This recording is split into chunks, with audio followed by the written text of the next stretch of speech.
Our moderator for this is Jeremy Grant, Manager and Director of Venable LLP, and Leadership Coordinator at Better Identity Coalition. He will speak on worldwide perspective, insight around the globe. Welcome back, everybody, from lunch. We decided at the break, we're going to change things up just a little bit. So in about 10 minutes, we're going to have a panel looking at worldwide perspectives and have a few folks beaming in from other parts of the globe, as well as some who were able to make the trip here. One of the things that came through in some of the comments, though, in the opening session was we jumped right into talking about mDL use cases and standards and, how do you view this thing versus a PIV? And some folks were asking, can you take a couple steps back and just explain at a high level, what is an mDL? Because I think there's a lot of folks who are coming to this event today who are looking for a little bit of basic information. So one of our panelists, Arian, I'm going to introduce right now to come up. He's going to take 8-10 minutes to go through a quick set of slides, just to do some level setting in terms of what are we talking about here, and then we'll get into our panel. So with that, let me hand it over. Thank you very much, Jeremy. And thanks for having me. Indeed, I would like to give you a little background. Since 2014, I've been leading the task force for mobile driving license standardization in ISO under the leadership of Lofi as a convener of that group. And I would like to give you just a brief overview what it actually is. So next slide, please.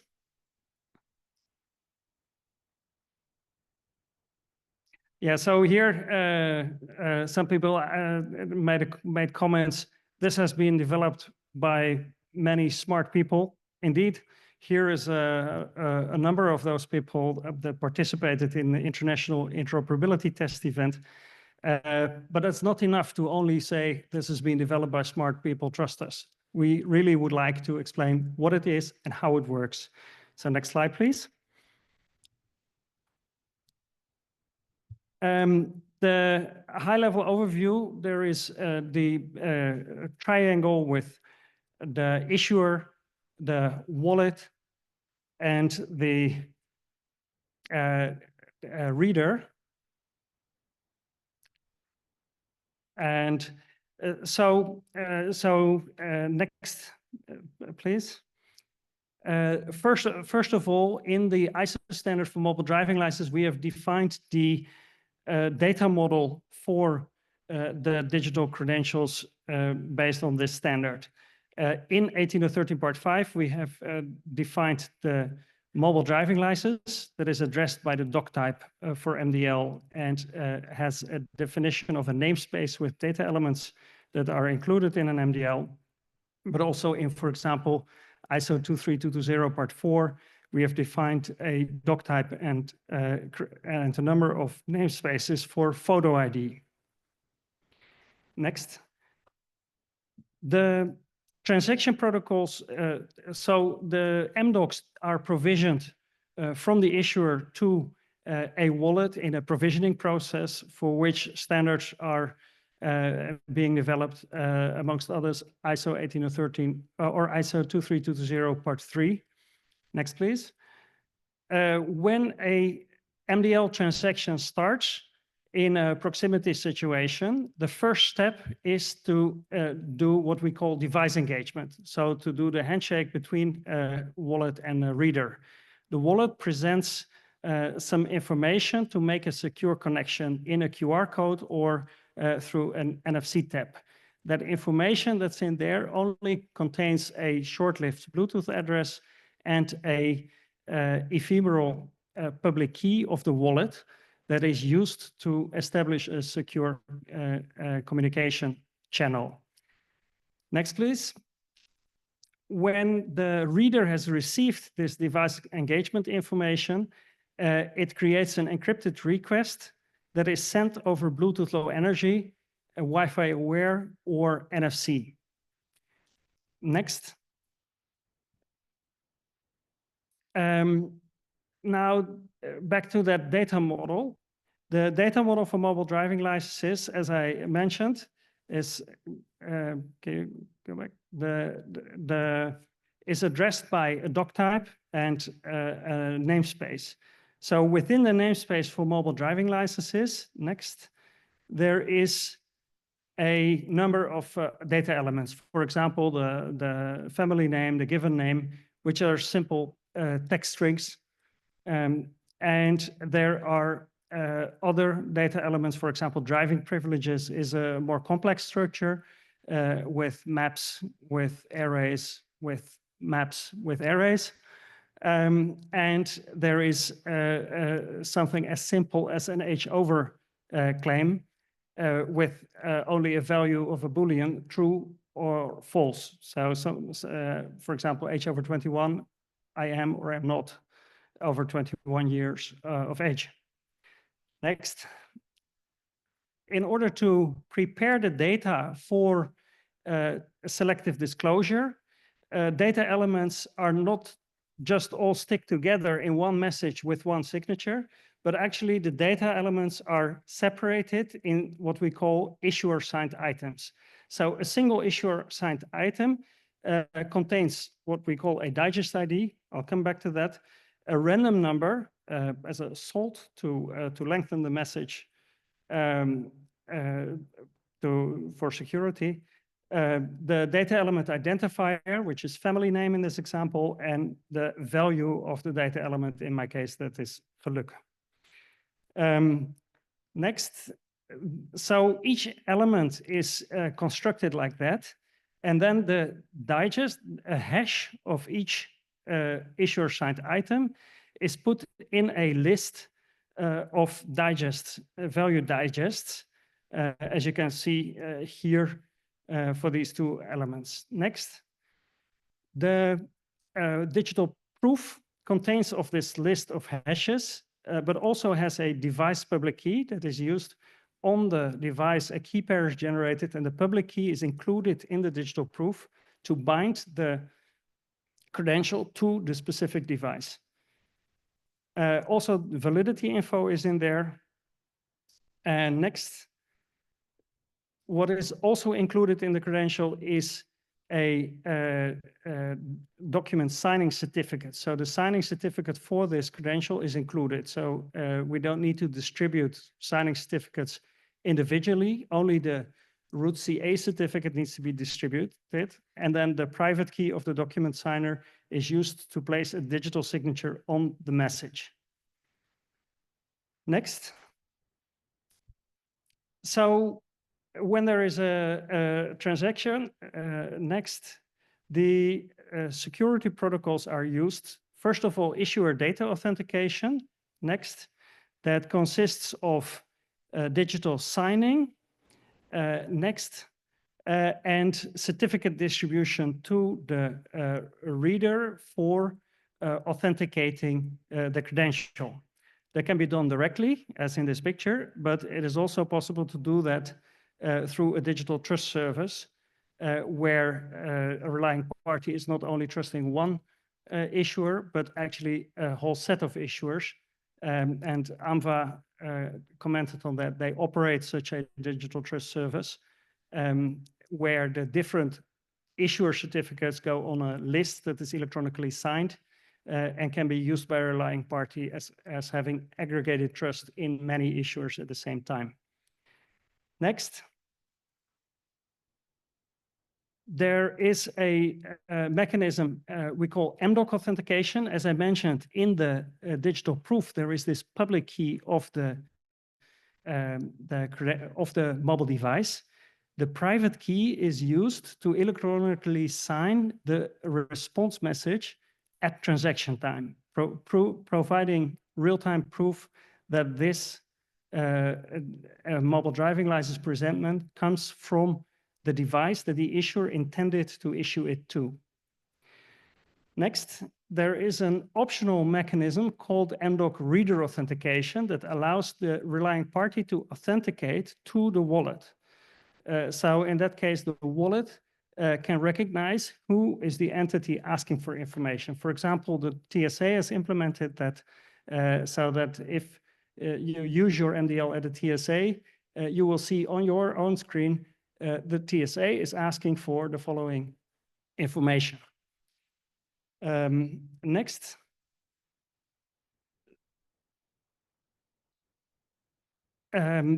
As mentioned, in the first handshake, there is this temporary public key of the wallet that is used together with a key pair on the side of the reader to do what we call ECDH key agreement. So they agree on a secret key that is used for end-to-end encryption of both the request and the response of the mDL transaction.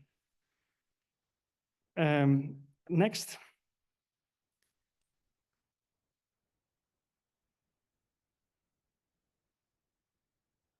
Yeah. And this picture, if you want to know what the trust model is for authenticating mDLs, please take a screenshot if you're online, or take a picture, because it goes too far to comment on all this. We want to have a panel discussion.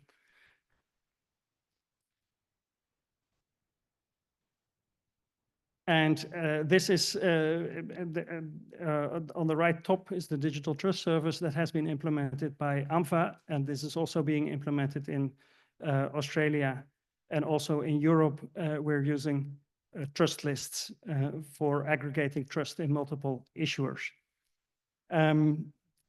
The last slide is an example where global interoperability was demonstrated. This was in October in Sydney. On the left, on the back, there is a CAT2 device of the TSA that was shipped to Sydney to do this interoperability demonstration. And wallets from Europe, from America, and from Australia were used to board the hypothetical flight 18013. Nice example.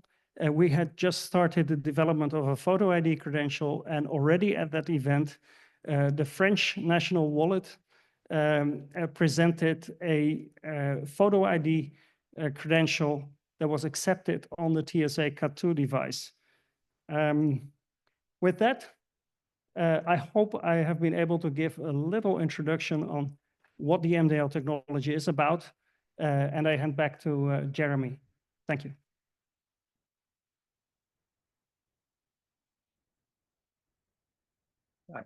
Thanks, Arjan. Hope that was helpful just to do some level setting.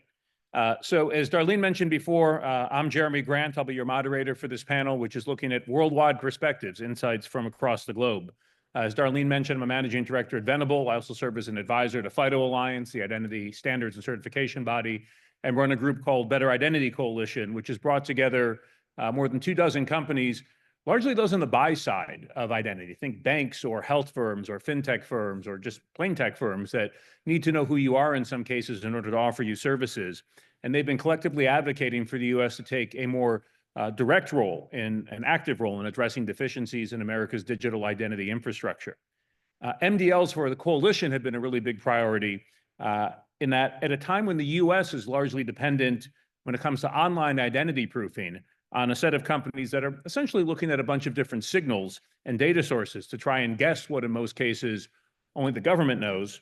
Well, digital credentials like mDLs that are emerging provide an alternative and arguably a much more efficient approach, as I think we heard from some other speakers today, a way to go right to the authoritative data source.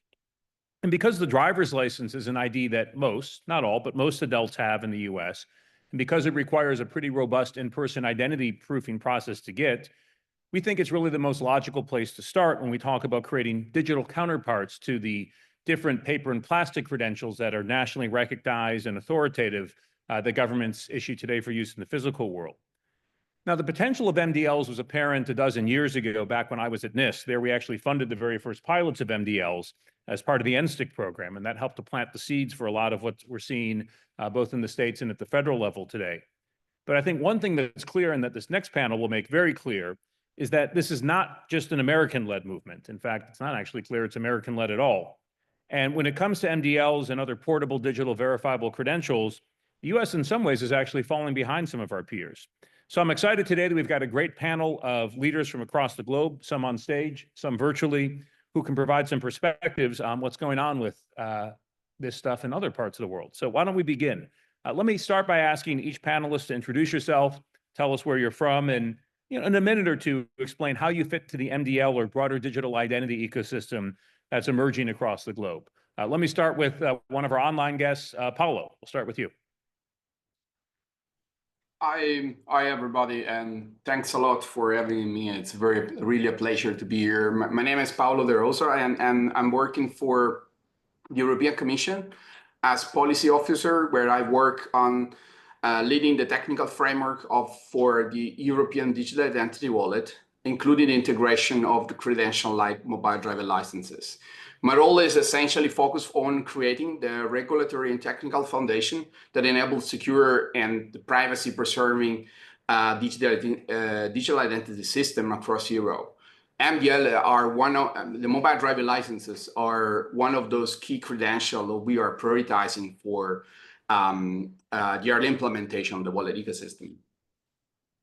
Thanks. Sticking with the online theme, let's go over to you, Seema. Hi everyone, good to be here. Seema Kinder-Johnson, I'm co-founder and chief commercial officer at Nuggets. Background was in tech for a long time before setting up Nuggets essentially in 2016 to solve that huge critical problem of trust, and had no idea all roads would lead to identity. So really early, trying to essentially create a reusable identity with payments and ensure that you understood who was behind a transaction to solve fraud and false positives. And that essentially led us to the mDL, but also, as Pablo mentioned as well, it's an incredibly important credential, foundational credential alongside passports in verifying, who's behind a transaction. So happy to share more on how we use the mDL today in some of our use cases. But since setting up Nuggets and using mDL and other credentials, essentially we're available globally, and happy to share how we're using this. Thanks. Ariane, let me go back to you. I know you told us about mDLs, but not so much about who you are and the role you play. Yes, again, my name is Arjan Geluk. I've been leading the task force for mobile driving license in ISO. I'm a principal advisor and managing director at A4 Advisory. And I'm supporting a number of wallet-related projects, amongst others, Paulo's team on the European Digital Identity Wallet, but also Australia and New Zealand, who are setting up a shared service for the issuance of mobile driving licenses and photo ID credentials for the states and territories in Australia and New Zealand, and a number of smaller advisory assignments. Thanks. And Paul? Sure, I'm Paul Grassi. I'm a principal at Amazon. I lead our digital credential acceptance product, which lives underneath our identity verification or validation and verification product. And I'm also the lead for our corporate efforts around eIDAS compliance going on in the EU. Thanks. So let me jump into it, ask you to dive a little deeper. What's happening in the EU is a little different than what's happening in the UK. It's a lot different than what's happening in the US. How are mDLs emerging in each jurisdiction? And can you talk a little bit more about how they're being used today, and also what the vision is, if any, for what role mDLs will play in the broader digital ecosystem in your countries? So who wants to start with that? Paulo, do you want to go for Europe? Because I feel I'm happy to share the UK. Yeah. Yeah. I mean, I can go with Europe for sure. So as you know, most probably in Europe, what we are doing, we are standardized now we have overall strategy about digital identity. And with the amendment of the eIDAS regulation that is doing that, we introduced the wallet, and in the wallet context, what we are doing, we are standardizing how mobile driver license can be used cross-border through the UIDI wallet. And this is aligned with the ISO standard that have been mentioned many times today, so the ISO 18013, Part 5, Part 7, but also extending to the online use. For us, it's the most important use case is online more than offline. And we're trying to do this with a privacy and, of course, in mind a lot, and with legal recognition. That, well, of course, our vision is that we are going beyond that. So the mobile driver license will not everywhere in Europe is used as an identity document. We do have other credentials for that, but in many countries it is also used as an ID document. So we were trying to use it also to becoming more, creating a more trusted ecosystem and use it for also for online private services like KYC or other use cases. So just following on from that then, thanks, Pablo. In the UK, it hasn't really, mDL is something that the UK government is looking at late at the end of this year, actually. So they haven't really released an mDL right now. Unlike Europe, I think it's been a bit more sporadic. But there has been an announcement at the end of the year that they're looking for pilots around mDL, starting with the DVLA. So today, how it sort of comes to life is through the UK government has a UK trust framework, and within that trust framework, private providers like Nuggets, but also even if you're not a reusable identity, you could be a KYC product, or you could be, like providing data or credit card data. Essentially, what you have is a trust framework where you are audited to ensure that any identity you create, whether you use the mDL or other types of credential, can be trusted for use cases like right to work checks, right to rent checks. So, and then those credentials can be issued into a digital wallet, much like you've got the EU identity wallet. Many of us private sector products also have an identity wallet where it can be used for, and I would say again in the UK, for online use cases like age verification, single sign-on, and in Nugget's case, strong customer authentication for a payment transaction so that you can be sure who's behind e-commerce payment. So that's how it's sort of coming to life in the UK. Thanks. And I think the contrast between the UK and Europe is really interesting to me. I'll say that, Europe's got a very strong, comprehensive digital identity strategy. It's rooted in legislation and regulation. It says every one of the 27 European member states has to enable its residents to have access to a wallet that will address digital ID requirements and some other use cases as well. UK has taken a much more private sector-led approach to date. In fact, I often note that it seems like the UK and the US are they keep swimming past each other and embracing each other's approaches a little differently, but never quite get on the same page. But a lot of what the UK has been trying to do is really similar to what we were trying to drive with NSTIC 14 years ago, which was a identity ecosystem of certified and accredited private sector providers, which the UK has now advanced and actually passed legislation to establish a trust framework. But now mDLs have sort of come out of left field in the last few months, saying, well, we'll also have a government-backed solution in addition to these vendor solutions. And then, Arjan, I know you're based in the Netherlands, but have been involved a lot in Australia and New Zealand. Can you talk a little bit about how things are happening there? Australia and New Zealand have an organization similar to AMVA, which is called Austroads, in which the Departments of Transportation of the different states and territories of Australia and of New Zealand are working together. And they are setting up a shared service to enable provisioning of mobile driving licenses and photo ID credentials to a number of wallets. And also establishing a digital trust service similar to AMVA. All the states and territories of Australia and New Zealand have signed up to participate in the digital trust service. So the intention is that all of their root certificates will be on the digital trust list of Austroads.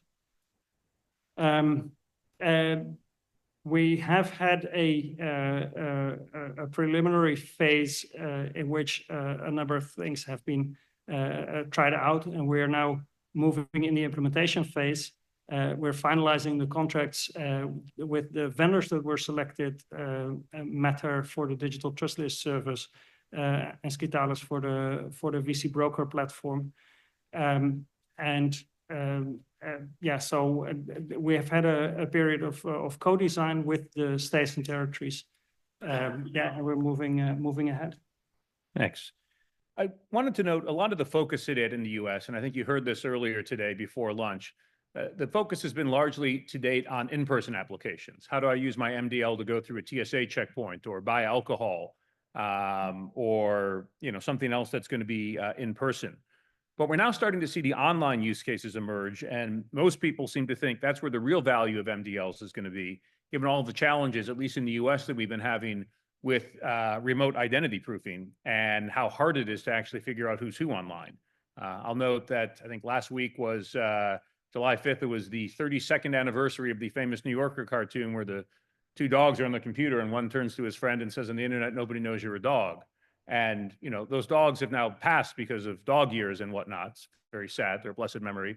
But the problems with this more than ever today. And so I think there's a lot of excitement around, can MDLs, when we have to figure out who's a dog or who's real, help us, you know, sort all of that out. So I'd love to ask, you know, certainly our three not American panelists. I'll come to you in a bit, Paul. How are MDLs being viewed in your countries? And, you know, particularly, are the use cases that are generating the most excitement, or for that matter, concern, primarily around the in-person use cases, or more ones that would be purely online? I think from what we're seeing from a UK perspective is that they have been mostly online, because you'll probably know that human identity today, and why we're all really excited about MDL, has been sufficient. You could put in, you know, inverted commas, but what MDL does is it really strengthens that, and you can understand when you on board, whether it's for opening a bank account or wealth management, or, you know, setting up an e-commerce account. What we have seen, it's really helping with onboarding, so strengthening that initial KYC. And then what we're seeing as well, and from a UK perspective, is using it for payment transactions. So tying that MDL or identity credential to then payment credentials as well, so that when you go to pay, you know who's behind that payment transaction. And the other use case that we're seeing, and I've touched on it, you know, during my introduction as well, has been strong customer authentication and the re-verification. But I would say none of that would be possible without the privacy preserving piece that needs to come with this as well. So that, you know, in case of a data breach, you know, ensuring that those credentials can't be stolen and then be presented by someone that's not CIMA. So I think it all goes quite hand in hand, you know, the biometric authentication that you need, and re-verification of payment transactions. So that's where we're seeing the excitement. And then with the UK, using that for things like, you know, remote right to work checks, remote right to rent checks for, you know, renting an apartment, and ensuring that it really is you that's renting that apartment. So that's what we're seeing.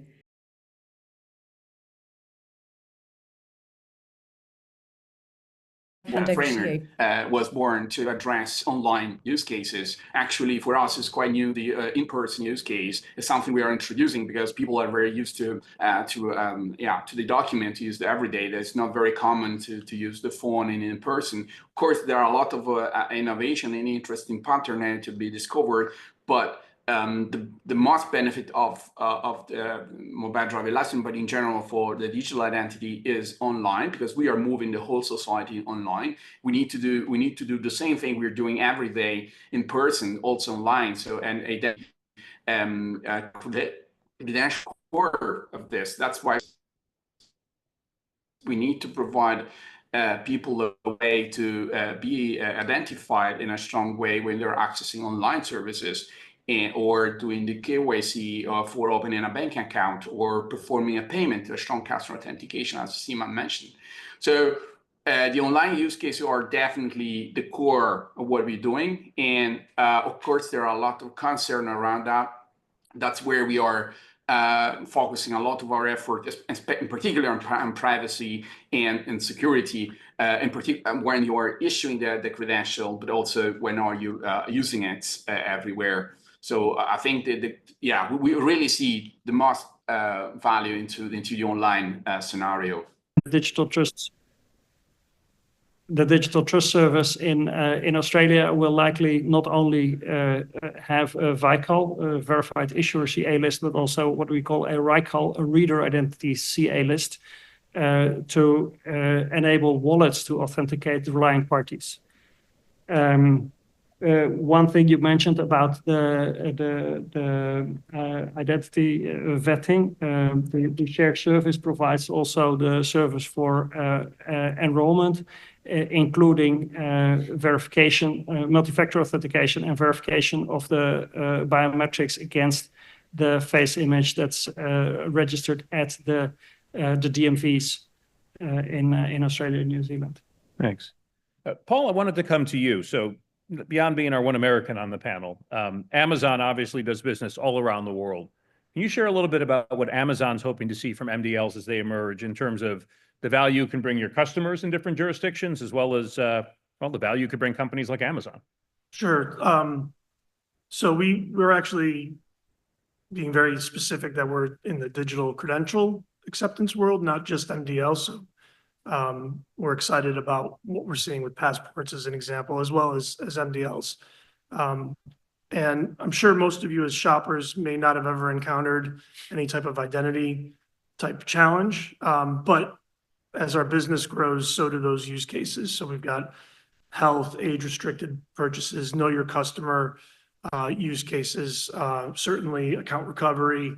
And then we're also considering a blue, quote unquote, blue check mark for accounts should you opt in to verifying yourself, kind of like what I think LinkedIn just started that, and Uber's been doing it, and certainly other sites that are out there.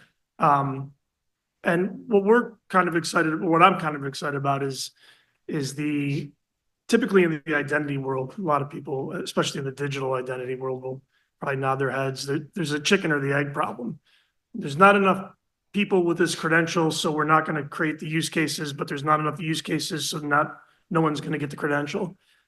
We decided to ignore that conundrum and just start accepting, and hope that we can incent the citizens and individuals that have an ability to get a mobile credential, a digital credential, to do so, and then use that on Amazon. So sometime this year, we'll be launching acceptance of MDL and passport for account recovery, and that'll expand in 2026. We're starting with the US. We've talked to the UK. Of course, we've got EIDAS, which is a regulation that we're also very excited about, given the population of EU citizens and residents that will be able to present their digital credential to us. So yeah, we're going all in. I should say that, at Amazon, you might hear folks talk about North Stars. We got a North Star by 2030, we'll be passwordless. We have a North Star by 2035, we will only accept digital credentials. Now, North Stars aren't always achievable, but we're setting a target state that we would like to see this ecosystem be at by that date. Thanks.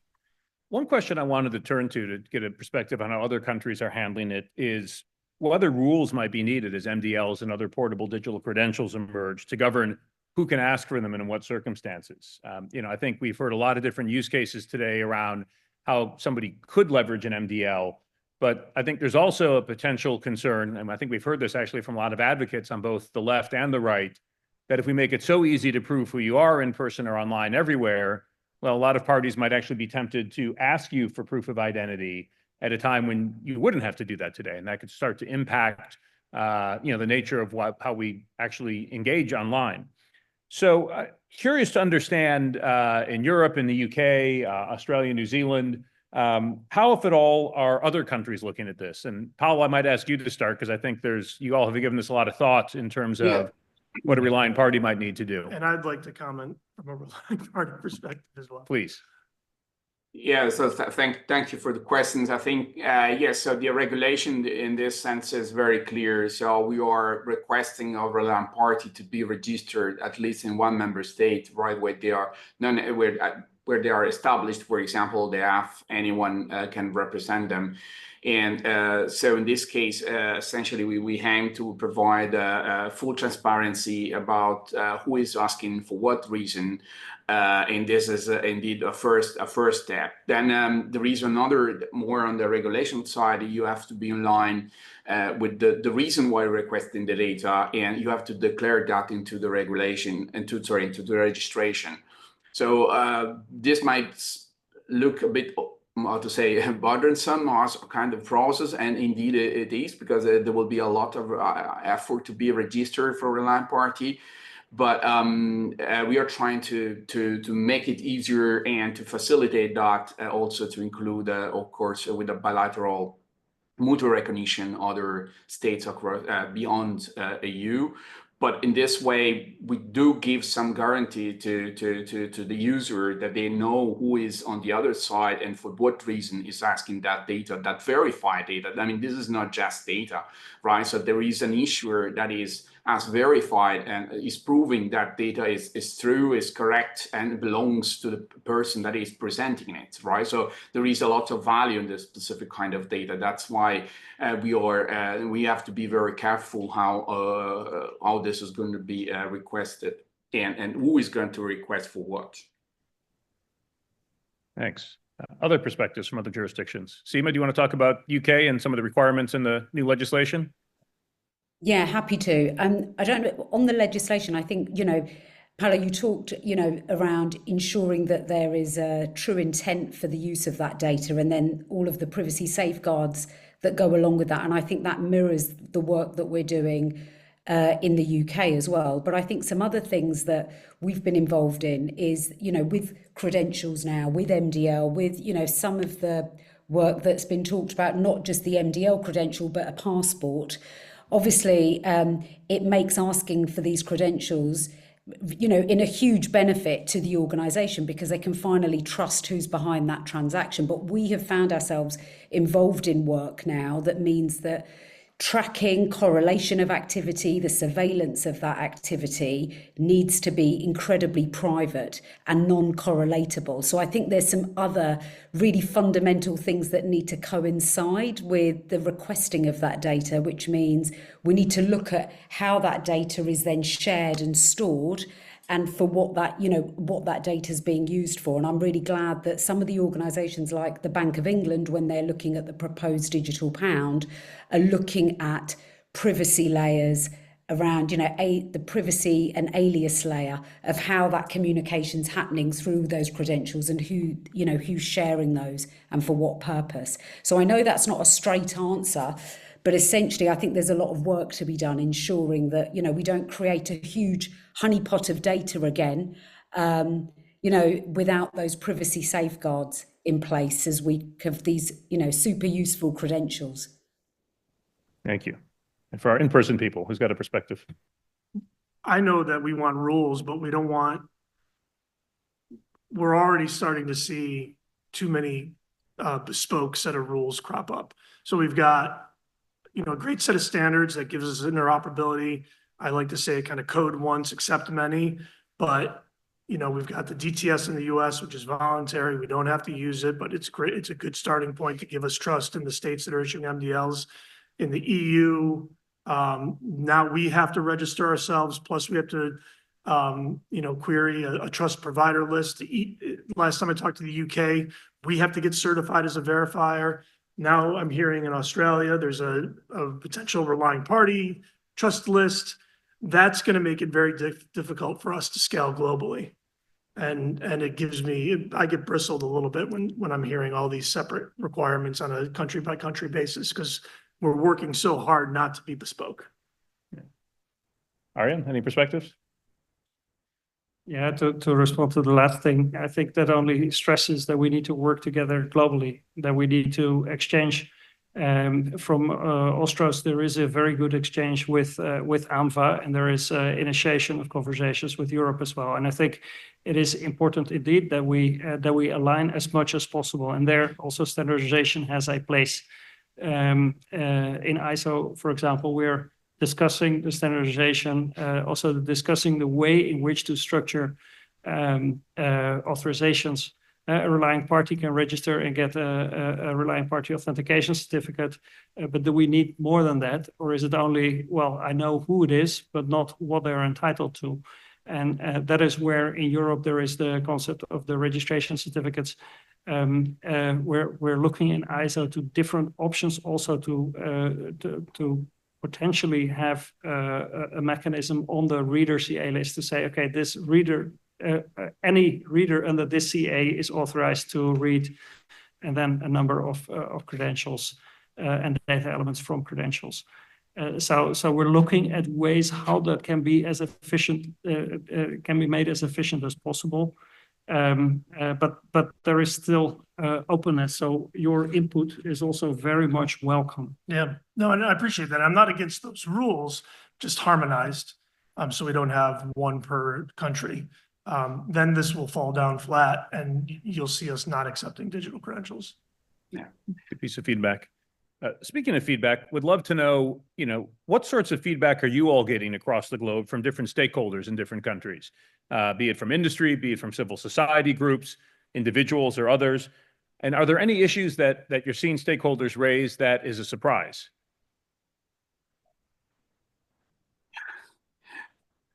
Maybe I can start from some feedback. We receive a lot of feedback, I have to say, from many different stakeholders, and we've been very happy because I mean it's really something that gives you all different kind of perspective. In generally, I would say industry is quite supportive, especially sectors like banking, telecom, and all those are related to restricted goods.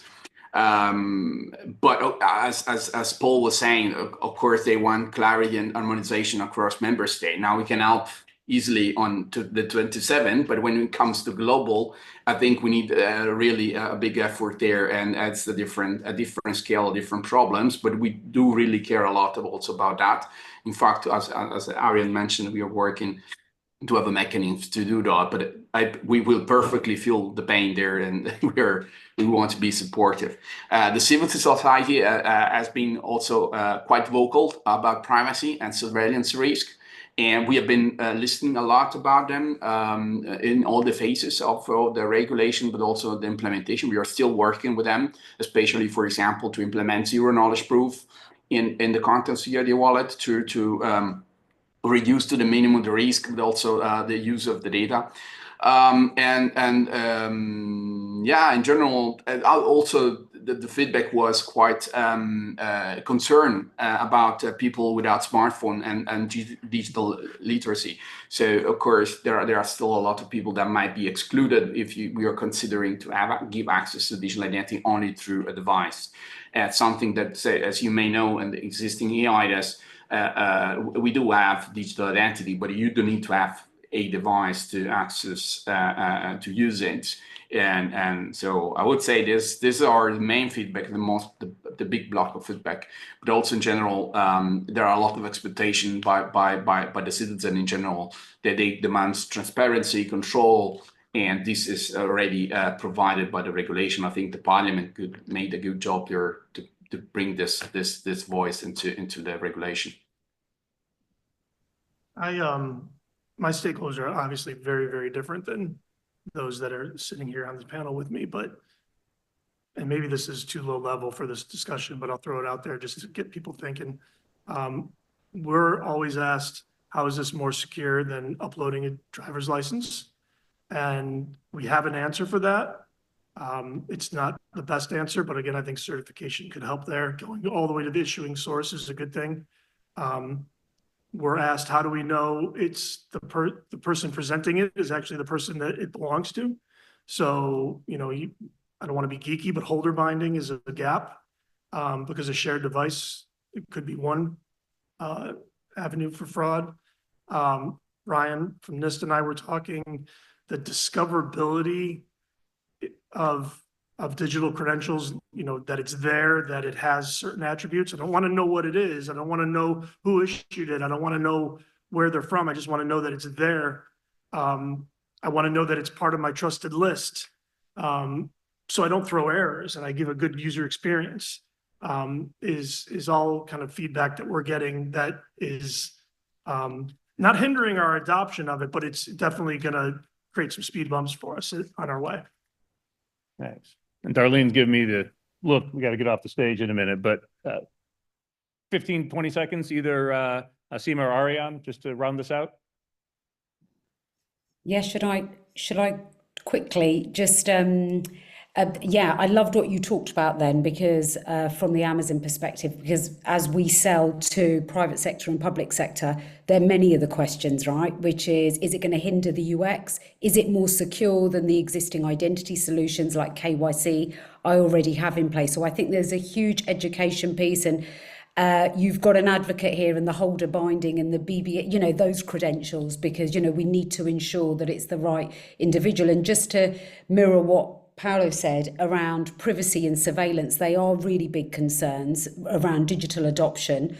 So I think that's one of the things that we have to face on, like head on, and bat those questions away around how is that data going to be stored, the right to be forgotten, you know, and that non-correlation of activity between e-commerce, for example, if we're thinking about payments. So they're the sorts of things that we hear in the market. So sorry for that quick. Hopefully that was 15 seconds. Good. Quick's good. And I think we got a cut now to keep things on schedule. Sorry on this one. But thanks to all of you for taking the time, especially I know time is not exactly convenient for you all over in Europe right now. So appreciate you staying up late, or at least working late. And thanks to all of you for being part of the session. And I'll give things back to Darlene. Thank you.